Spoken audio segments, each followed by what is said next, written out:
නමෝ තස්ස භගවතු අරහතෝ සම්මා සම්බුද්දස්ස නමෝ තස්ස භගවතු අරහතෝ සම්මා සම්බුද්දස්ස නමෝ තස්ස භගවතු අරහතෝ සම්මා සම්බුද්දස්ස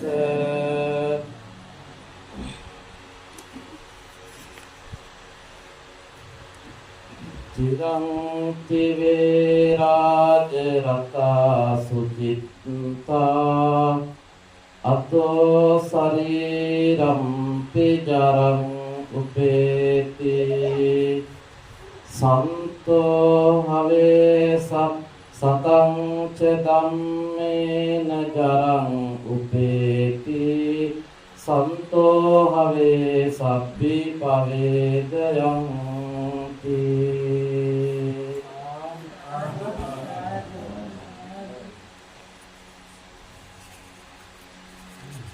සදහවත් කාරුණික ගුණගරුක සුදුමාත්මයන් අද මේ පින්වත් සෑම දිනම මෙම නිවසේහි මේ ආදරණීය මෑණියන් වහන්සේ මූලික ස්ථානයේ තබාගෙන දරුවෝ මුණුබුරෝ ඥාති හිත මිත්‍රාදීන් අසල්වාසීන් හැමදෙනාම එක රාශී වෙලා මේ ඉෂ්ට සිද්ධ කරන්නට බලාපොරොත්තු වන්නේ අපිට ඊටමත් කලාතුරකින් අහන්න දකින්න ලැබෙන දුර්ලභ ගණයේ මාහගේ වටිනා වූ පින්කමක්. පින්වතුනි අපි ඉපදිච්ච දවසේ ඉඳලා අපි නිතරම අහන දකින දෙයක් තමයි බණත් කියනවා දානයක් දෙනවා කියලා කියනකොට අපිට මතක් වෙන්නෙම කවුරු හරි කෙනෙක් නැති වෙලා ඒ මිය ගියපු කෙනා වෙනුවෙන් සිද්ධ කරන පින්කමක් ගැනයි අපේ ඔළුවට එන්නේ. හැබැයි අද මේ නිවස තුළ මේ සිදු කරන පින්කම ඊට හාත්පසින්ම වෙනස් විදිහක පින්කමකුයි මේ දරුමල්ලෝ මුණුබුරෝ එකතු වෙලා මේ සිද්ධ කරන්නට බලාපොරොත්තු වන්නේ.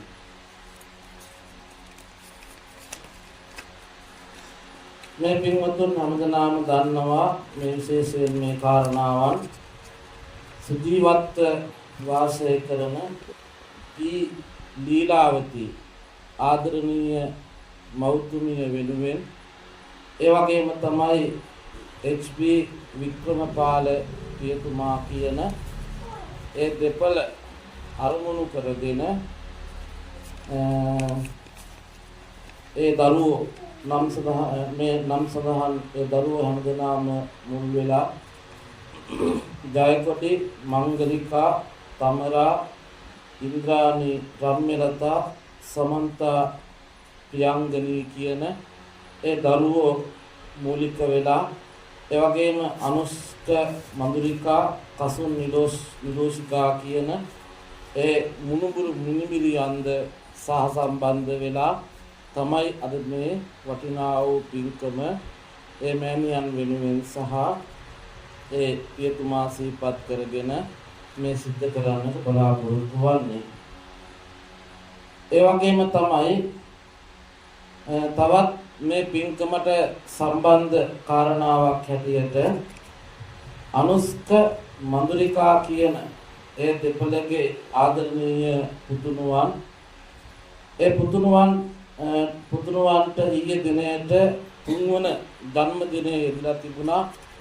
ඒ කාරණාවත් සිහිපත් කරගෙන ඒ පුතුණුවන්ටත් ඒ වගේම තමයි අනුජ නිරායා කියන දරුවන් දෙදෙනාටත් ආශිර්වාද ප්‍රාර්ථනා කරගෙන විදේශගතව සිටින නිරෝෂිකා මధుවන්ති කියන මෑණියන්ගේ ඒ දරුවන් දෙපළ ඒ දෙන්නත් සිහිපත් කරගෙන අද දවසේදී මේ පින්කම සිදු කරනවා.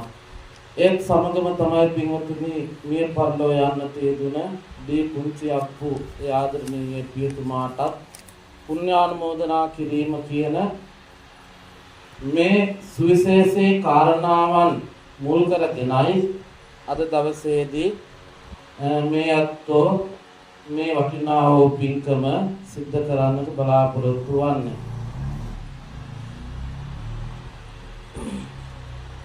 පින්වතුනි ධර්මය කියලා අපි දන්නේ මොකද්ද? ධර්මය කියලා කියන්නේ මේ ලෝකයේ තුල පවතින ධර්මතාවය කියලා කිව්වොත් නිවැරදි. ලෝකයේ තුල පවතින ධර්මතාවය තමයි ධර්මය කියලා කියන්නේ. ඒ ධර්මතාවය හැම කෙනාටම පේන්නේ නැහැ. හැම කෙනාටම දකින්නත් බෑ. හැම කෙනාටම අවබෝධ කරගන්නත් බෑ. ඉතින් යම් කෙනෙක් මේ මඟ ගමන් කරලා මේ ධර්මතාවයට එහෙම නැත්නම් ස්වභාව ධර්මයට යටත් වුණොත් ඒ ධර්ම අවබෝධ කරගත්තොත් අන්නේ පුද්ගලයාට කියනවා ධර්මය අවබෝධ කරගත්ත පුද්ගලයෙක් කියලා. එනිසා මම මේ වෙලාවේ මතක් කරන්නේ මේ බණ ටික අපි ඊටාම උමනාවෙන් සම්මා සතිය යොදවලා ශ්‍රවණය කරන්නට ඕන. මොකද බණ අහනවා කියලා කියන්නේ පින්වතුනි ලේසි දෙයක් නෙමෙයි. ලේසි දෙයක් අමාරු දෙයක්. අමාරු දෙයක්. බණ අහනවා කියන්නේ අමාරු දෙයක්. ලේසි දෙයක් නෙමෙයි. හොඳට කල්පනා කරලා බලන්න ධර්ම දේශනාවක් පැයක් ශ්‍රවණය කරනවා කියලා කියන්නේ සමහරුන්ට පැය ගත කරන එක හරිම අමාරුයි. ඒ බණ අහන පැය. හැබැයි අපිට මොනවා හරි සංගීත සම්දර්ශනයක් වගේ එළි වෙනකන් අහන්න උනොත් එළි වෙනකන් ඉන්න එක අමාරුයිද? නිකන් නෙමෙයි ඉන්නේ නටනටා එළි වෙනකන් ඉන්නවා එළියේ වැටෙනවා දන්නෙත් නෑනේ. එතකොට මේ බණ අහනවා කියන එක ලේසි නෑ. ඒකයි අමාරු කියලා කියන්නේ. මම මේ කියන්නේ බණ දැන් සමහර ගෙවල් වල හරියෙන් රේඩියෝ එකේ දාගෙන තියෙනවානේ. ඒව නම් අහගෙන හිටියා hina වෙන්න පුළුවන් නේ. හාමුදුරුවෝ දේශනා කරන සමහර දේශනා තියෙනවා. hina වෙන්න පුළුවන් දේශනා තියෙනවා. ඒව අහගෙන ඉන්න පුළුවන්. ඒ හැම දෙයක්ම බනද? ඒ හැමදේම බන නෙමෙයි. බන කියලා කියන්නේ මොකටද එහෙනම්? බන කියන්නේ මොකටද? දැන් අපි බන අහනවා නම් බන මොනවාද බන කියලා දැනගන්න ඕනේ නැද්ද? අපි දැන් කියනවා බනක් යනවා. අද බන අහන්න ඕනේ.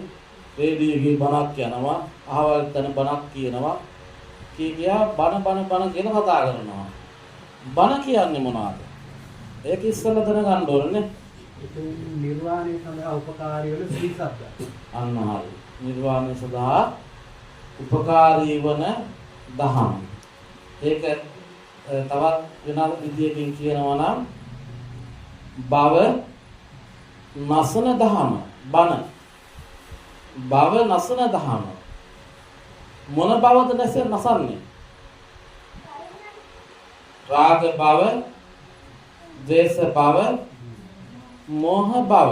මෙන්න මේ භව කය කරන්න, කපා දමන්න, මේ භව නැති කරගන්න යම් දේශනාවක් උපකාර වෙනවා නම් අන්න ඒකට අපි කියනවා බණ අහනවා කියලා. බණ කියලා කියනවා. එහෙම නැතුව අපේ රාග භව, ද්වේෂ භව, මෝහ භව තවත් උද්දීපනය කරන්න, වඩා වර්ධනය කරන්න කාම තණ්හා, භව තණ්හා, විභව තණ්හා, යායන් තණ්හා, පෝනෝ භවිකා කියලා කියන්නේ යායට මේ ගෙති තවත් ඉදිරියට යන්න උපකාර වෙනවා නම් මොකක් හරි දේශනාවක්. ඒක මොකද්ද? ඒකට කියනවා බහ කියලා. ඒකට බණ කියන්නේ නැහැ.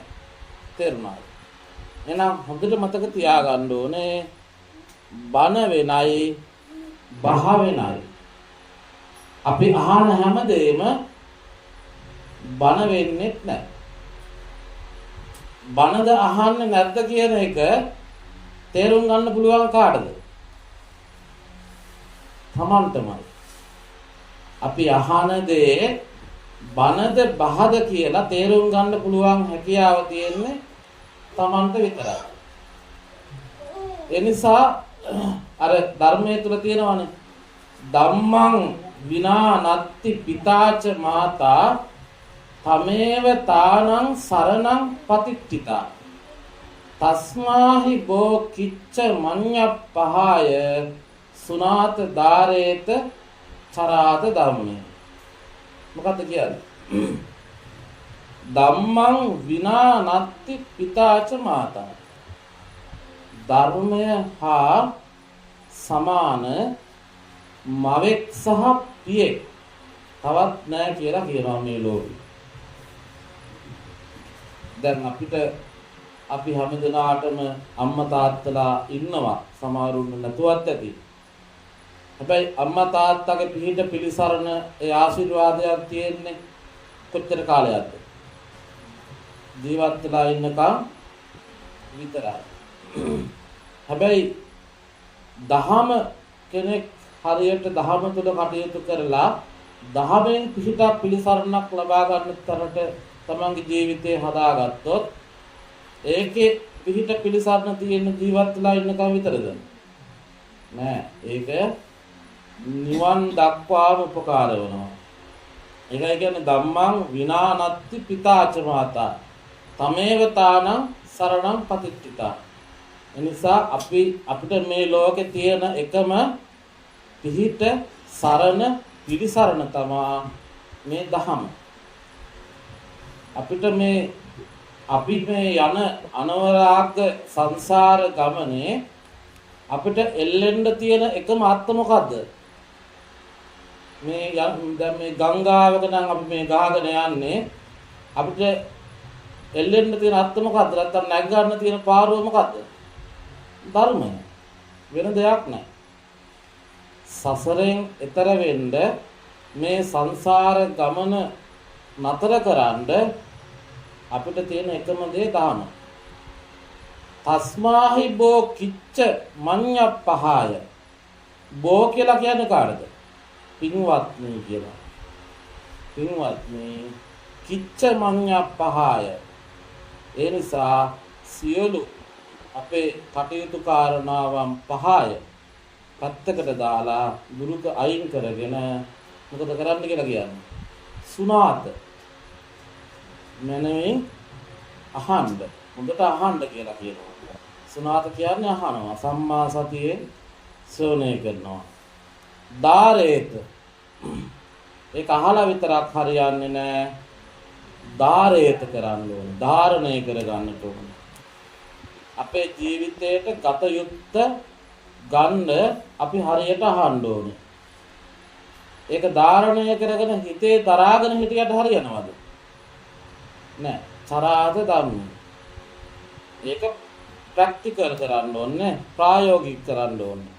එහෙනම් හොඳට මතක තියාගන්න ධර්මය අපිට ධර්මය අවබෝධ වෙන්නේම මේකේ අවසාන කාරණාවෙන් මොකද්ද?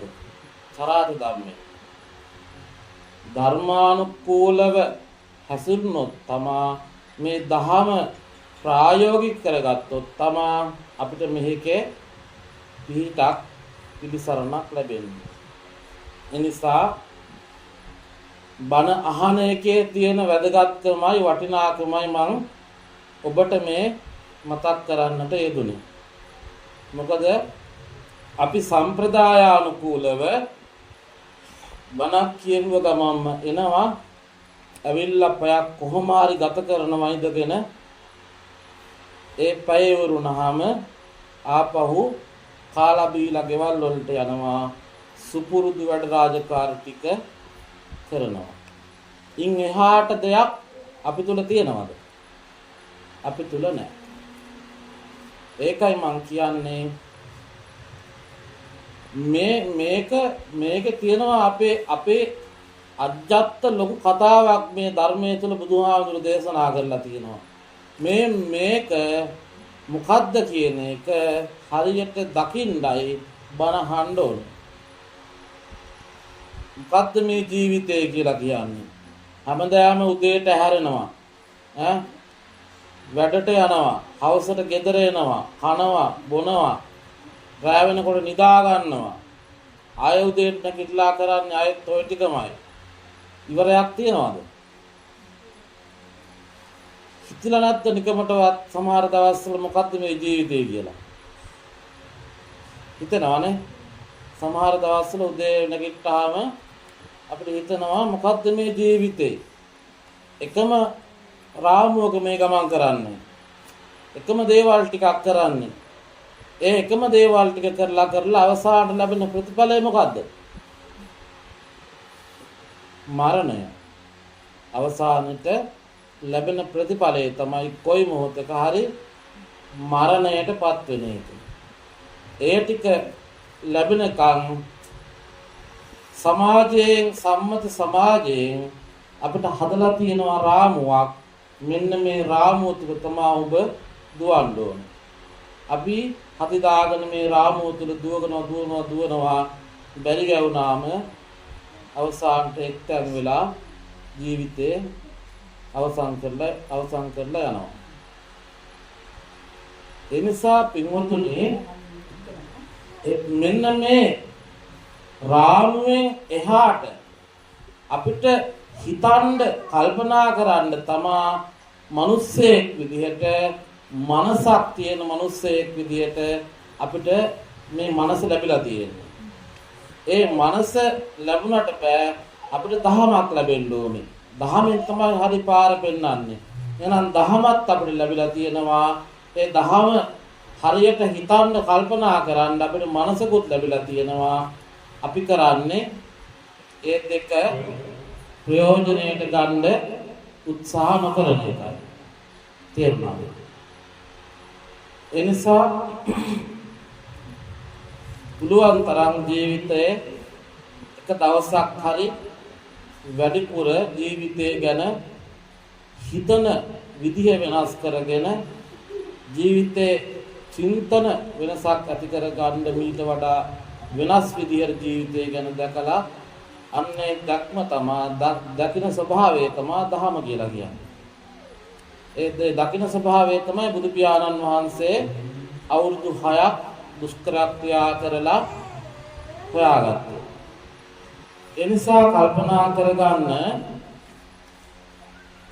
අපි අද මේ විදිහට මිනිස්සෙක් වෙලා හොඳ අංග සම්පූර්ණව ඇස් දෙක පේනවා කන් දෙක ඇහෙනවා නේ ලඩක් දුකක් එහෙම ලොකුවට හැදෙන්නෙත් නෑ හොඳ නිරෝගී සම්පන්න මිනිස්සෙක් විදිහට අද පොළවේ පය ගහලා ඉන්නේ මොකද්ද හේතුව?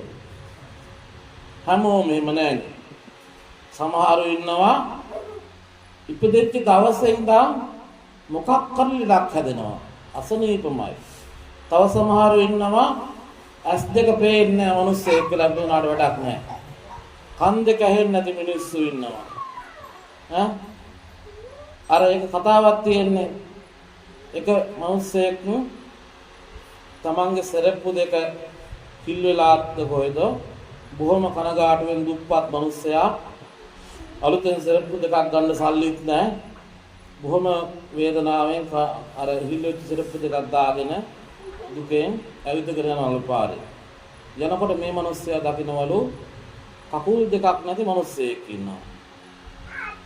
එතකොට අරයාගේ හිතට ආවලු සතුටක්. ඇයි සතුටක් ආවේ? මට නැත්තේ දාගන්න කකුල් දෙකට දාගන්න සෙරෙප්පු දෙකක් විතරයි. හැබැයි අර මනුස්සයාට සෙරෙප්පු දෙකක් දාගන්න කකුල් දෙකක්වත් නැහැ. එහෙනම් මං පින්වන්ත නැද්ද? මං ඊට වඩා පින්වන්තයි. ඒ නිසා අපි පෙර සසරේ මහා විශාල පුණ්‍ය ධර්මයන් කරගත්තු නිසා අන්න ඒකේ ප්‍රතිඵලයක් විදිහට අද මනුස්සත්ත්ව ප්‍රතිලාභයක් ලැබලා තියෙනවා. පෙර සසරේ කරගත්තු පින් නිසායි මේක ලැබුණේ. දැන් මේ කන්නේ කාගෙන යන්නේ මොනවාද? අතීතේ කරගත්තුවානේ. පුරාණයක් කනවා කියලා කියන්නේ අපි අහලා තියෙන කතාවක්. ඉස්සර ගම්වලේම තියෙන පුරාණයක් කනවා කියලා. පුරාණයක් කනවා කියන්නේ මොනවා කනවද? පෙර කරගත්තුවා ටික තමයි දැන් මේ කන්නේ. මේ ටික කාලා ඉවරුනහම මොකද වෙන්නේ? අය කන්න දෙයක් ඉතුරු වෙන්නේ නැති වෙනවා. ඒ නිසා මොකද කරන්න ඕනේ? අලුතින් එකතු කරගන්න ඕනේ යන තැනට මොනවා හරි ටිකක් ගෙනියන්න. එකතු කරගන්න දේවල් විවිධාකාර දේවල් තියෙනවානේ. ඉපිදිච්ච දැන් මනුස්ස කුඩා ළමයෙක් විදිහට මේ ලෝකෙට ආවට පස්සේ ඒ දරුවා බුදුහාමුදුරු දේශනා කරන්නේ කොහොමද?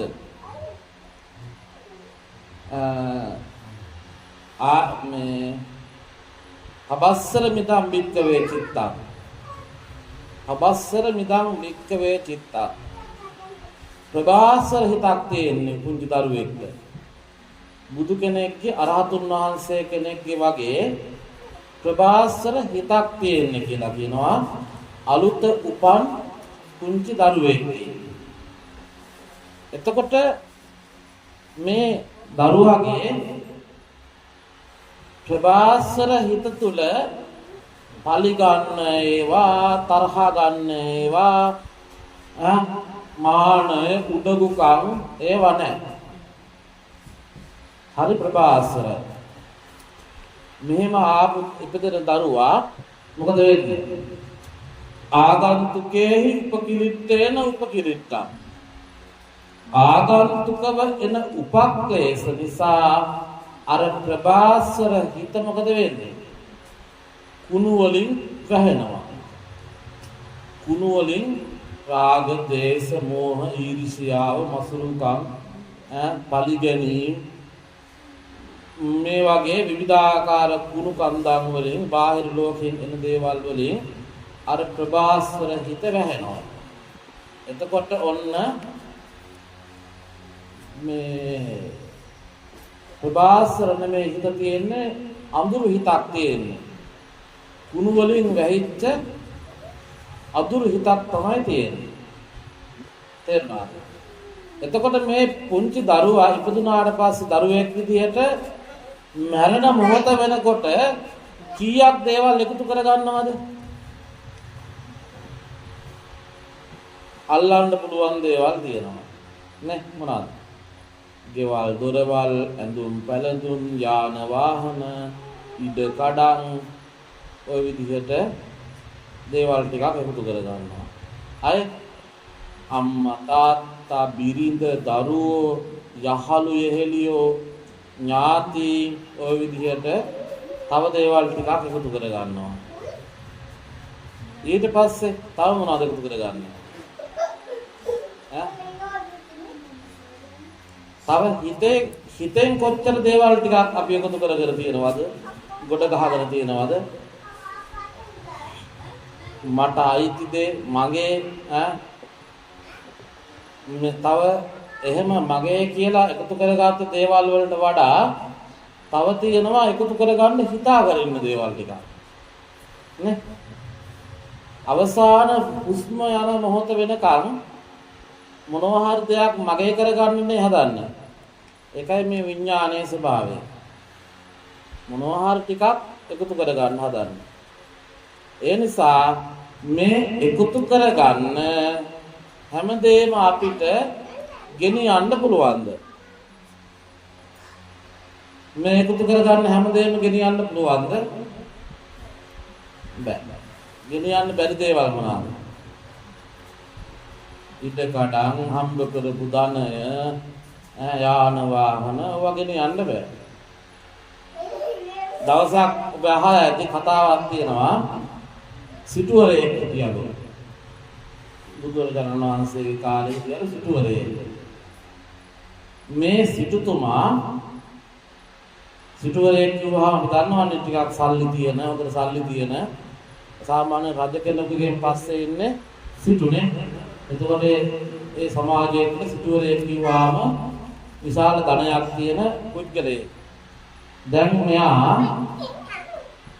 ටිකක් වයසට ගිහිල්ලා රෝගාතුර තත්ත්වයට ඇවිල්ලා දැන් මෙයාට තේරෙනවා වැඩි කාලයක් මම තව ජීවත් වෙන්නේ නැහැ. වැඩි කාලයක් මම තව ජීවත් වෙන්නේ නැහැ. එතකොට මෙයාගේ හිතට ලොකු දුකක් එනවා. මොකක්ද එන්නේ? හදිස්සියේ හරි මම මැරුණොත් මං හම්බ කරපු දේවල් වලට මොකද වෙන්නේ? මම කොච්චර මුදලක් මං එකතු කරගෙන තියෙනවද? කොච්චර මං හදපු සිටු මාලිගා තියෙනවා. මං රැස් කරගත්ත ධන දාන්නේ සම්පත්. ඒවට මොකද වෙන්නේ? මේවත් අරගෙන යන්න ක්‍රමයක් නැද්ද කියලා මම කල්පනා කරනවා. දැන් එක එක මිනිස්සු හම්බ වෙලා අහනවා මට මරුණහම මේවා ටික ඔක්කොම අරගෙන යන්න ක්‍රමයක් තියෙනවද? ඉතින් සමහරවම කහපු ගමන්ම hina වෙනවා, විහිළු කරනවා. එහෙම තියෙනවන්නේ ඒ වගේ ප්‍රශ්නයක් ඇහුවාම. ඉතින් මෙයාට කිසිම කෙනෙක්ගෙන් සෑහීමකටපත් වෙන පිළිතුරක් හම්බ වෙන්නේ නැහැ. මෙහෙම යනකොට මේ සිටුවරයා කොහොම එක එක පුද්ගලයෝ ළඟට ගිහිල්ලා අවසානට යනවා බුදුරජාණන් වහන්සේ හම්බ වෙන්න. හම්බ වුණාට පස්සේ භාග්‍යතුන් වහන්සේට වැඳලා බුදු පියාණන් වහන්සේගෙන් අහනවා ස්වාමීනි භාග්‍යතුන් වහන්සේ මට මේ විදිහේ ප්‍රශ්නයක් තියෙනවා. කිසි කෙනෙක් මේකට හරි උත්තරයක් දෙන්නේ නැහැ. ඔබ වහන්සේටවත් බැරිද මේකට මට ක්‍රමයක් කියලා දෙන්න? මොකද්ද කියලා වුණා. මෙයා කිව්වා මට මේ දේවල් මම තව ටික දවසකින් මැරෙනවා. මැරුණාම මට මේ ධනයත් එක්කම තමයි ආපහු යන්න ඕනේ. සසරේ මරුණාම ඊළඟ තැනට ඉපදෙනකොට මේවත් අරගෙන මේ යන්න ඕනේ. දැන් මොකද කරන්නේ? බුදු පියාණන් වහන්සේ මොනවද උත්තරයක් දෙන්නේ? බුදුරජාණන් වහන්සේ කිව්වා පුළුවන්. ඔය ඔක්කොම ටික අරගෙන යන්න පුළුවන් ක්‍රමයක් තියෙනවා. දැන් හරි සතුටුයි. අවසානයේ ඔන්න හොඳ පිළිතුරක් හම්බ වුණා. කවුරුත් බෑ කියපු එකක් දැන් භාග්‍යතුන් වහන්සේ කිව්වා පුළුවන් කියලා. මොකද්ද ක්‍රමය? බුදුහාමුදුරුවෝ කිව්වා සිටුතුමනි ඔබ ගෙදර ගිහිල්ලා ඔබ කැමැතිම ගෙන යන්න ඔබට කැමති ලිස්ට් එකක් ලියන්න. ඔබට කරුණාම ගෙන යන්න පුළුවන් ලිස්ට් එකක් ලියන්න. කොලයක් අරගෙන. ලියාගෙන ගෙන් අරන් යන්න කියලා කිව්වා. දැන් මෙයා මොන ආසාවෙන් ගෙදර ගිහිල්ලා කැමතිම දේවල් ලොකු ලිස්ට් එකක් ලියාගෙන බුදුරජාණන් වහන්සේ දුන්නා. බුදු පියාණන් වහන්සේ කිව්වා එකින් එක දන් දෙන්න. දන් දුන්නාම තමයි ඔබට සසරේ ලැබෙන්නේ. දැන් මම මේ කතාව කිව්වේ ඇයි? අපි මෙහෙම ඉන්නේ දන් දීපු එකම නෙමෙයි. මොනවා හරි පින් කරපු හින්දානේ. ඒ අතර සමහරු ඉන්නවා අපි මේ සමාජයේ දැන් බුදුහාර දේශනා කරලා තියෙනවානේ නජජ්ජා වසලෝ හෝති නජජ්ජා හෝති බ්‍රාහ්මනෝ කියලා. උපතින්ම කෙනෙක් වසලයෙක් වෙන්නේ නැහැ. උපතින්ම කෙනෙක් බ්‍රාහ්මණයෙක් වෙන්නේ නැහැ. එහෙනම් වසලයෙක් හරි බ්‍රාහ්මණයෙක් හරි වෙන්නේ මොනවාගෙන්ද? කර්මයෙන්. තමන් කරන ක්‍රියාවෙන්. කර්ම කියන්නේ ක්‍රියාව. මේ සමාජයට ආවට පස්සේ ඒ පුද්ගලයා හොඳ සත්පුරුෂ ගුණධම් පුරුදු කරනවා නම් එයා මොන ජාතියක ඉපදුනත් මොන කුලයක ඉපදුනත් මොන පහත් කුලයක ඉපදුනත් එයා කවුද? එයා බ්‍රාහ්මණයෙක්. හොඳ බ්‍රාහ්මණ පවුලක ඉපදිලා කරන්නම මේ අර දුස්තරිත වැඩන පහත් වැඩන එයා හඳුන්වන්නේ කවුරු කියලාද? වසලයේ. වසල කරන ධර්ම කියලා බුදුහාමුදුර වෙනම කොටසක් දේශනා කරලා තියෙනවා වසල සූත්‍රයේ තුල. එතකොට උප්පත්තියෙන් බ්‍රාහ්මණයෙක් වෙන්නේ නැති උප්පත්තියෙන් වසලයෙක් වෙන්නේ නැති අය හිටියට උත්පත්තියෙන් සල්ලිකාරයෝද කරන්නේ. උත්පත්තියෙන් සල්ලිකාර මිනිස්සුද කරන්නේ.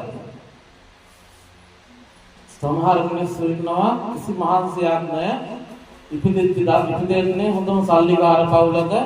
එයාට කරන්න දෙයක්වත් නැහැ. ඉපදෙච්ච දවසේ ඉඳන් කාලා බීලා හොඳට වියදම් කරගෙන බොහොම සැපසේ ජීවත් වෙනවා. ඉපදිච්ච දවසේ ඉඳන් තියනවා. තව සමහරව ඉන්නවා කොච්චර මහන්සි වුණත් කොච්චර 365 දවසෙම කැප වුණත් කැපකිරීම කරත් වේසුරත් මහන්සි වුණත් එහෙම ලොකුවට එයාට මහන්සියේ තරමට සමාජයේ මුදලක් හදලා හොයාගන්න බැරි මිනිස්සු ඉන්නවා.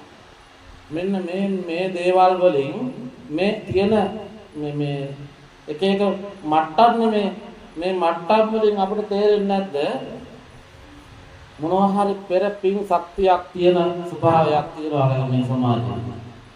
හැමෝටම එක වගේ ලැබෙන්නේ නැහැ. නේ?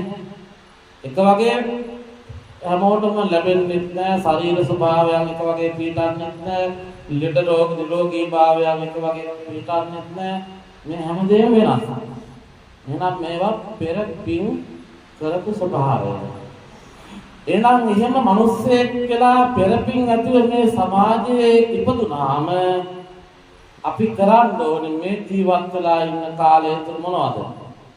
යන තැනට නිවන් දකින්න බැරි වුණොත් යන තැනට හොඳින් ජීවත් වෙන්න හරි පින් කරන්න ඕනේ. පුඤ්ඤානි කෛරාත සුඛාවහානි. සැපගෙන දෙන පින් කරන්නට ඕනේ. එහෙම කරන පින්කම් අතර අද දැන් මේ විතර මේ සිද්ධ වෙන පින්කම ඒ විදිහේ මහා වටින පින්කමක් නෙමෙයිද? උදේ කල්පනා කරලා බලන්න. දැන් බහුතරයක් කියන්නේ 99%ක්ම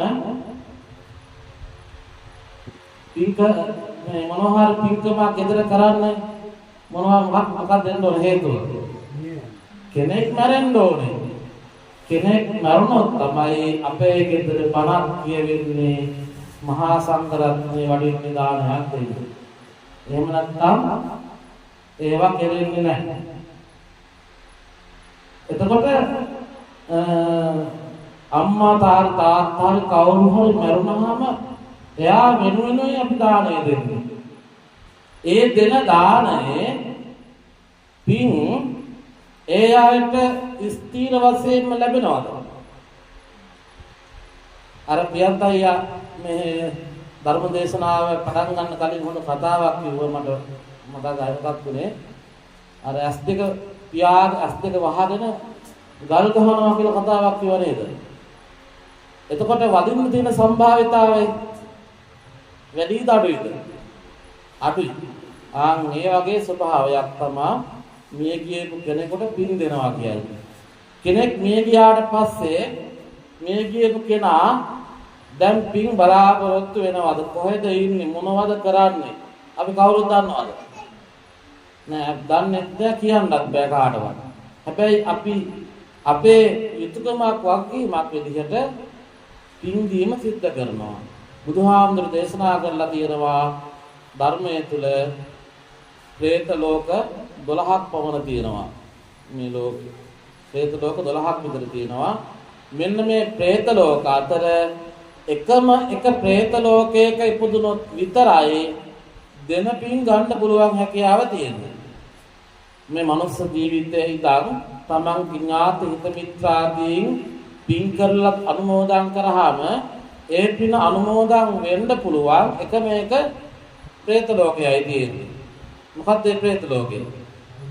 පරදත්තූප ජීවී කියලා කියන්නේ ඒකට.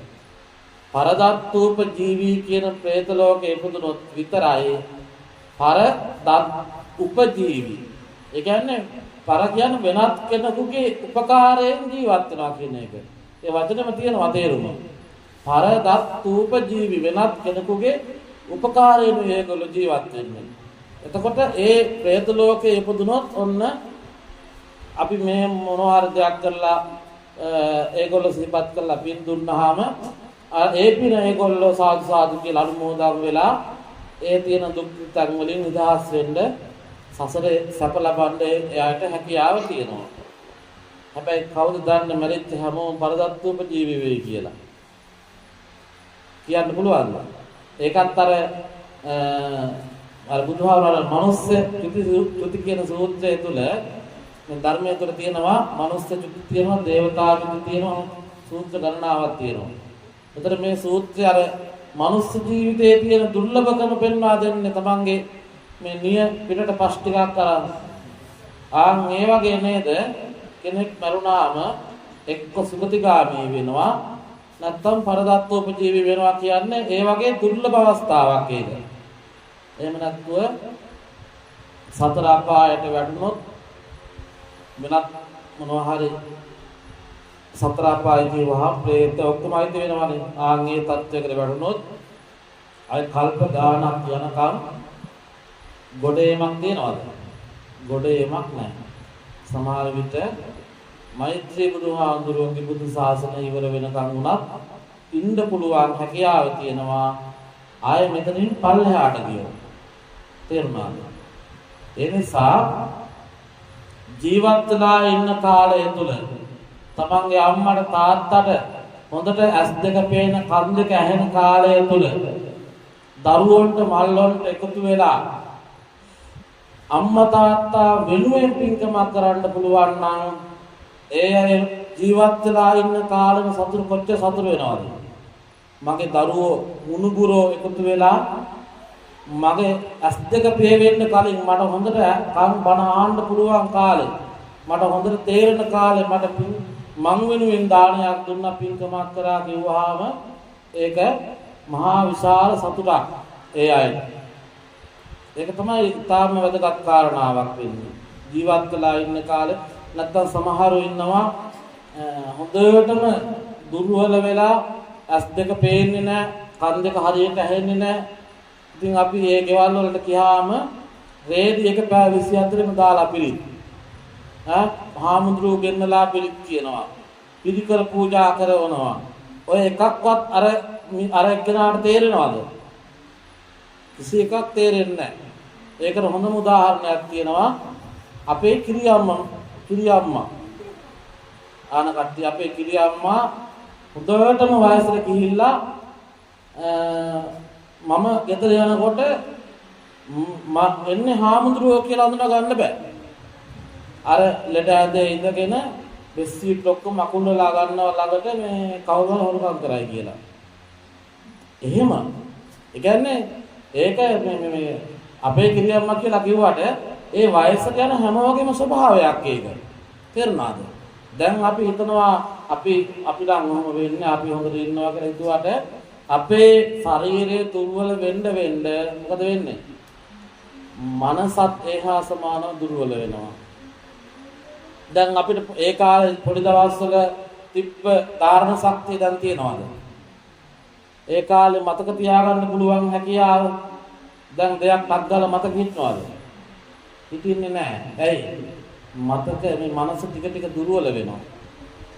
හැබැයි මේ මනස හොඳට තියෙන කාලය තුල කෙනෙක් මේ දහම ප්‍රගුණ කරනවා නම් මේ දහම ජීවිතේ සම්බන්ධ කරගෙන කටයුතු කරනවා නම් අන්න එයාගේ කය දුර්වල වුණාට මනස දුර්වල වෙන්නේ නැහැ. මනස දුර්වල වෙන්නේ නැහැ. අවසාන හුස්ම පොත යනකම් හොඳ මානසික මට්ටමක ඉන්න පුළුවන් මනස දුර්වල කරගන්නේ නැතුව. ඒකට මනස හොඳට තියෙන කාලය තුල පුහුණු වීම කරන්න ඕනේ. සිහිය පදම් කරන්න ඕනේ. ධර්මයට මේ ධර්මයේ තුල සිහිය පදම් කරාම අපේ මනස පදම් කරගත්තාම මේකට පුරුදු පුහුණු කරගත්තාම මානසික මට්ටම දුර්වල වෙන්නේ නැහැ. ඒ නිසා එහෙම දුර්වල වෙච්ච කාලෙක අපි කොච්චර පින්කම් කරත් අම්මා තාත්තා වෙනුවෙන් අරක කරා මේක කරා කිව්වත් ඒගොල්ලොන්ට ඒක ඇහෙන්නෙත් නැත්තම් පේන්නෙත් නැත්තම් ඒ කරපු දේවල් වල පළක් ප්‍රයෝජනයක් ලැබෙන්නේ නැහැ. ඒ නිසා මේ අද දවසේ මේ සිද්ධ කරන්නේ ඉතාමත් ආදර්ශ සම්පන්න ඉතාම වැදගත් වටිනා පින්කමක්. විශේෂයෙන් මේ දරුවෝ මුණුපුරෝ ගැන ප්‍රියන්ත මහත්මයාත් මතක් කළා. ඉතාම හොඳට සංවිධානාත්මකව පින් දහම් කරන හොඳ අවබෝධයක් තියෙන ආගම දහම් පිළිබඳව හොඳ අවබෝධයෙන් කටයුතු කරන පිරිසක් කියන කාරණාව මතක් කරන්නට යෙදුනා. ඉතින් එහෙම අවබෝධයක් තියෙන නිසා තමයි මේ විදිහේ සිතුවිලි පහළ වෙන්නේ. අම්මා තාත්තා වෙනුවෙන් අපි කොච්චර මේ සමාජය තුළ වැජිපි හිටියත් ඒ අය වෙනුවෙන් පිනක් දහමක් කරන්න අවස්ථාවක් අපි හදලා දෙන්නේ නැත්නම් අපෙන් වැඩක් නැහැ කියලාවත් සිතුවිල්ලක් පහළ වෙන්නේ අන්න එහෙම දහම තුල අවබෝධයෙන් කටයුතු කරනකොට පමණයි.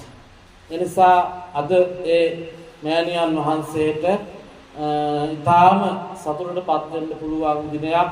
විශේෂයෙන්ම කල්පනා කරන්න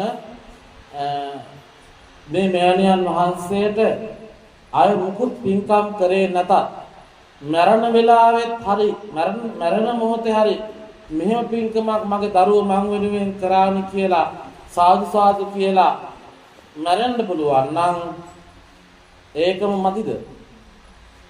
ඒකම ඇති. බුදුහාම දේශනා කරන්නේ ඒකනේ. පින කියලා කියන්නේ හරියට අර ලිඳකින් ජලය ගන්නවා වගේ වැඩක්. ජලය ගන්න මොකද වෙන්නේ? ආය උනනවා. ඒ වගේ මේ කරගත්ත පින් ආය ඒ ගැන කතා කරන්න, ඒ ගැන හිතනකොට, ඒ ගැන හිතලා සතුටු වෙනකොට මොකද වෙන්නේ? පින් පුණ්‍ය ශක්තිය තව තවත් වඩා වර්ධනය වෙනවා. පව් කරාමත් එහෙමයි. දැන් සමහර ඉන්නවානේ මහා උදාරුවට කියනවානේ මම මේ දේවල් කරා, මම මේ විදිහට සත්තු මරලා තියෙනවා, ඒ කාලේ මම මෙහෙමයි කරේ කියනවානේ. ඒ මතක් කළා ඒකත් මොකක් හරි මානසික තෘප්තියක් නෙකෙන් ලබන්නේ වගේ කියවනේ.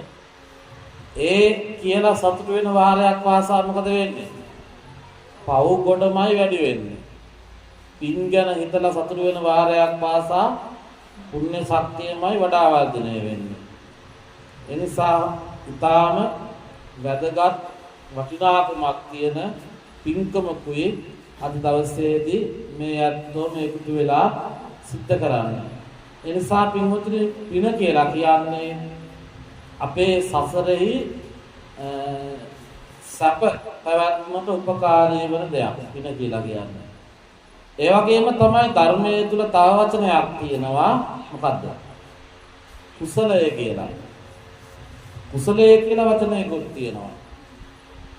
මොකද්ද මේ පින සහ කුසලය කියලා කියන්නේ?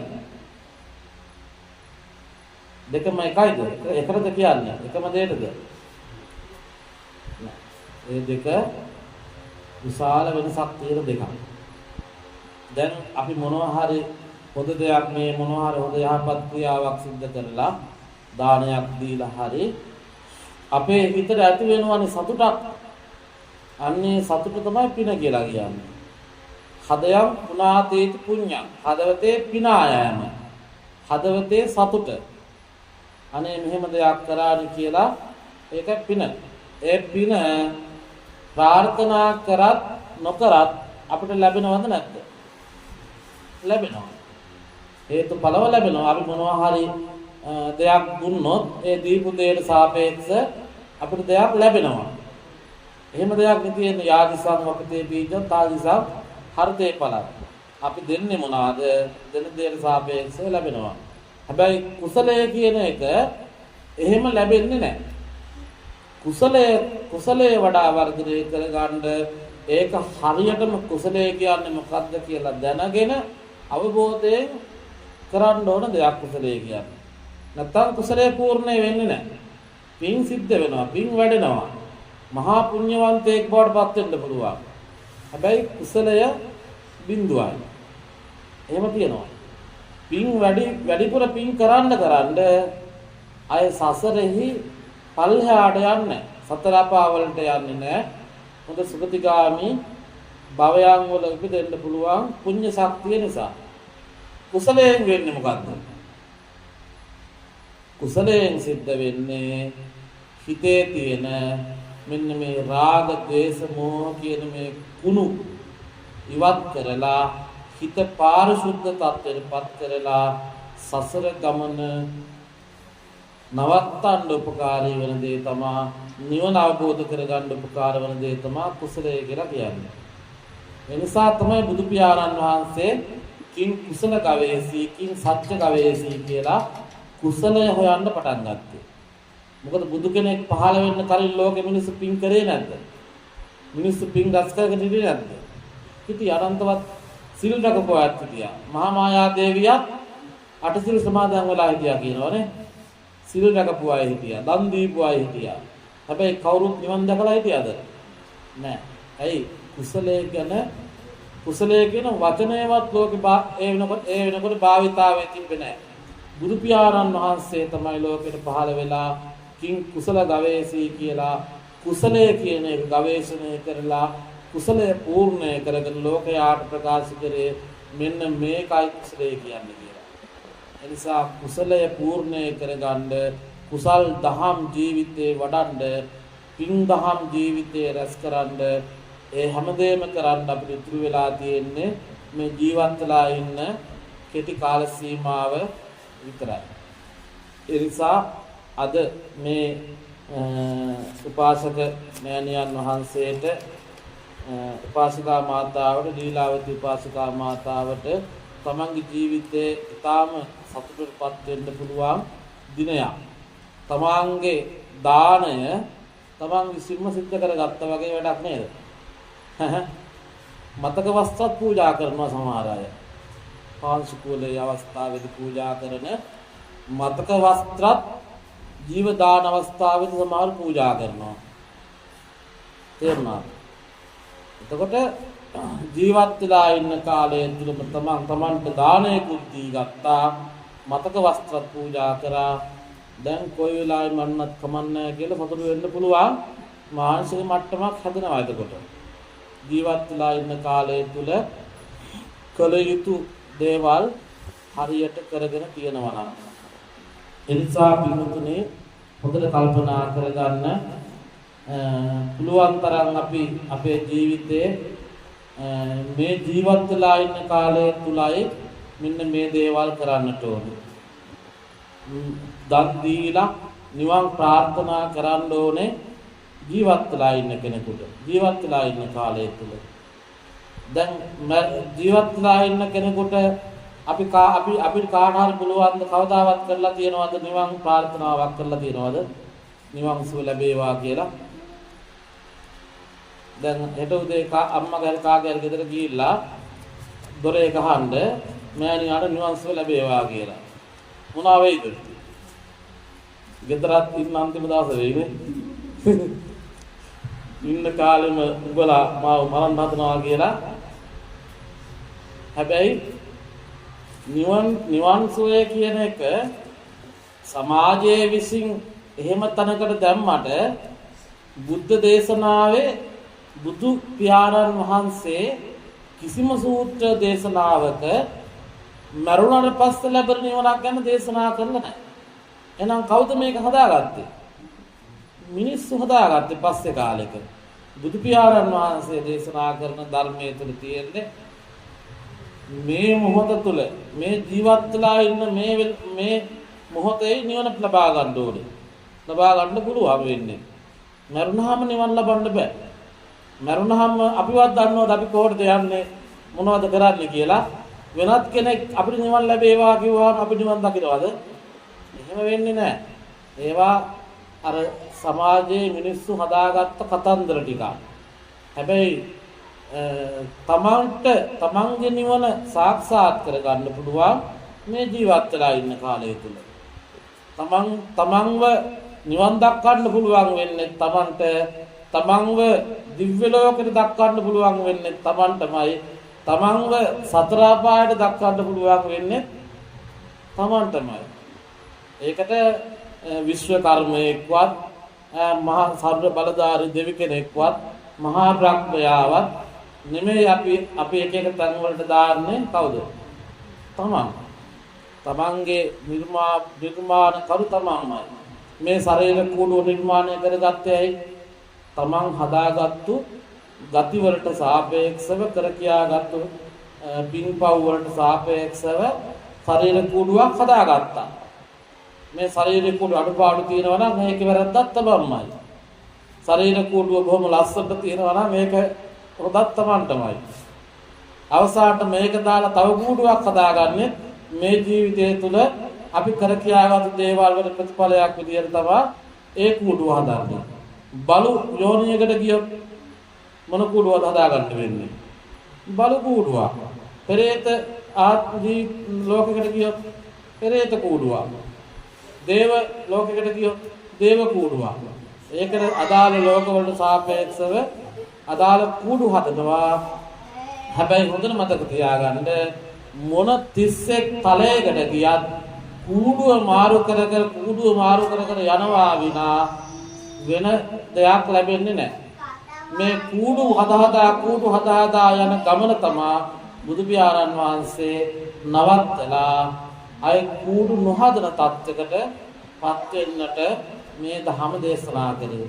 ඒකනේ කියන්නේ අනේක ಜಾති සංසාරං සන්දා විස්සං අනිම්බිසං ගහකාරකං ගවේසන්තෝ පුනගේහං නකාහාසි සබ්බාතේ පාස්කා ගබ්බා ගාකෝ සම්විසංකිතා විසංකාර ගතං චිත්තං තණ්හානං කය මජ්ජිකා කියලානේ බුදුහාර දේශනා කරේ.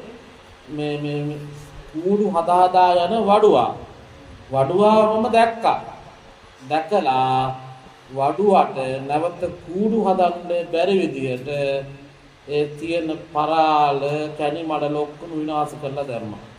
දැන් ආයේ වඩුවට ආයේ ගයක් හදා ගන්න පුළුවන්ද? ආයේ ගියවල් හදන්න බෑ වඩුවට. එහෙනම් කවුද මේ වඩුවා? කවුද වඩුවා?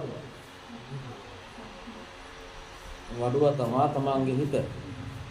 තමන්ගේ විඥාණයෙන් තමයි මේ කූඩු හදා මේ සසර යන්නේ. එහෙනම් විඥාණයෙන් කූඩු හදන්න උපකාර වෙන මේ මොනවාද උපකාර වන පරාල ටික මොනවාද? කැණි මඩල මොනවාද? රාග, ද්වේෂ, මෝහ කියන මෙන්න මේවා තමයි මේ විඥාණය නැමැති වඩුවට කූඩු හදන්න උපකාර වෙන්නේ. එහෙනම් මෙන්න මේ දේවල් ටික විනාශ කරලා දැම්මාම එයාට සසරේ යන්න ගමනක් නැහැ. සදාකාලික නිවිච්ච පුද්ගලයෙක් බවට පත් වෙනවා. එනිසා මම තාම කෙටි කාලයක් අරගෙන මේ කාරණාවන් ටික මතක් කළේ අද දවසේදී. මේ දීලාවතී පාස්කාල් මාතාව ඒ වගේම වික්‍රමපාල පියතුමා කියන දෙපළ මූලික කරගෙන මේ දරුවෝ මුණුගුරු ඥාති හිතයිසී මේක රාශී වෙලා අද දවසේ හැමදෙනාටම ආදර්ශමත් ඉතාමත් උත්කෘෂ්ඨ ගණයේ පින්කම සිද්ධ කරගත්තේ. ඉතින් මේ අම්මා මේ පින් අරගෙන නිකන් ඉන්නේ නැහැ. මගේ දරුවන්ට මගේ මුණුබුරන්ට යහපතක් වේවා කියලා අවංක ඉතින් මේ අම්මා ආශිර්වාද කරනවා. එතකොට ජීවත් වෙලා ඉන්න කාලේම ඒ අම්මගේ තාත්තගේ ආශිර්වාදය අවංක හදවතින් දරුවන්ට ලැබෙනවා. ආන්ගේ ආශිර්වාදය මහා ශක්තියක් තමන්ගේ ජීවිතේ. එනිසා මේ තමයි දරුවන්ට දෙමාපියන් වෙනුවෙන් කරන්න තියෙන ඊළම ඝන යුතුයකම්. ඒ යුතුයකම් ටික කරන්න අම්මා තාත්තා බැරි ගහනකම් ඇස් දෙක පේන්නේ නැති වෙනකම් කන් දෙක ඇහෙන්නේ නැති වෙනකම් ඉන්න නැතුව අම්මා තාත්තව හොඳට ඉන්න කාලය තුල අම්මා තාත්තව ඉස්සරහින් තියාගෙන දරුවන්ට පින් කරන්න පුළුවන් නම් පින්කම් කරන්න පුළුවන් නම් ඒක හරිම වටිනවා.